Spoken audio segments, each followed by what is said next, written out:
ಉಡುಪಿ ತಾಲೂಕಿನ ಕಾಪು ಕಟಪಾಡಿ ಸಮೀಪ ರಾಷ್ಟ್ರೀಯ ಹೆದ್ದಾರಿ 66ರಲ್ಲಿ ಭೀಕರ ರಸ್ತೆ ಅಪಘಾತ ಸಂಭವಿಸಿ ಒಬ್ಬರು ಗಾಯಗೊಂಡಿದ್ದಾರೆ. ಕಾರೊಂದು ರಸ್ತೆ ಬದಿಯ ಮೈಲಿಗಲ್ಲಿಗೆ ಡಿಕ್ಕಿ ಹೊಡೆದು ಬಳಿಕ ರಸ್ತೆ ಬದಿ ನಿಲ್ಲಿಸಿದ ಸ್ಕೂಟರ್ಗೆ ಕಾರು ಗುದ್ದಿದ ರಭಸಕ್ಕೆ ಮೈಲುಗಲ್ಲು ಕಿತ್ತು ಹೋಗಿದೆ. ಕಾರು ಚಾಲಕ ಗಂಗೊಳ್ಳಿಯ ಮುಹಮ್ಮದ್ ಝೈನ್ ಎಂಬುವವರಿಗೆ ಗಾಯವಾಗಿದೆ. ಅವರನ್ನು ಸಮೀಪದ ಆಸ್ಪತ್ರೆಗೆ ದಾಖಲಿಸಲಾಗಿದೆ. ಡಿಕ್ಕಿಯ ತೀವ್ರತೆಗೆ ದ್ವಿಚಕ್ರ ವಾಹನ ಸಂಪೂರ್ಣ ನಜ್ಜುಗುಜ್ಜಾಗಿದೆ. ಇನ್ನು ಕಾರು ಪಲ್ಟಿಯಾಗಿದ್ದು ಕಾರು ಕೂಡ ನಜ್ಜುಗುಜ್ಜಾಗಿದೆ. ಪೊಲೀಸರು ಆಗಮಿಸಿ ಪರಿಶೀಲನೆ ನಡೆಸಿದ್ದಾರೆ.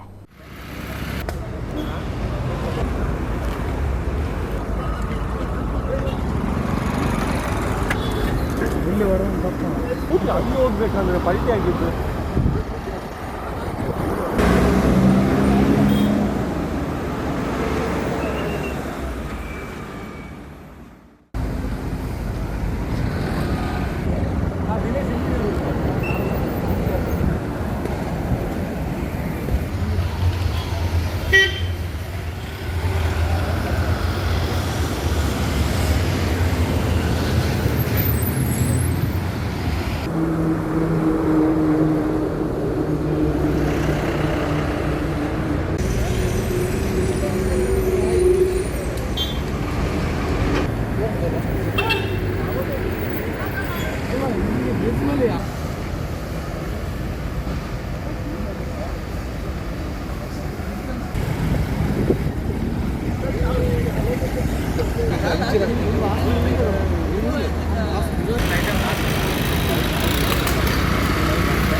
ಹೋಗ್ಬೇಕಂದ್ರೆ ಪಲ್ಟಿ ಆಗಿದ್ದು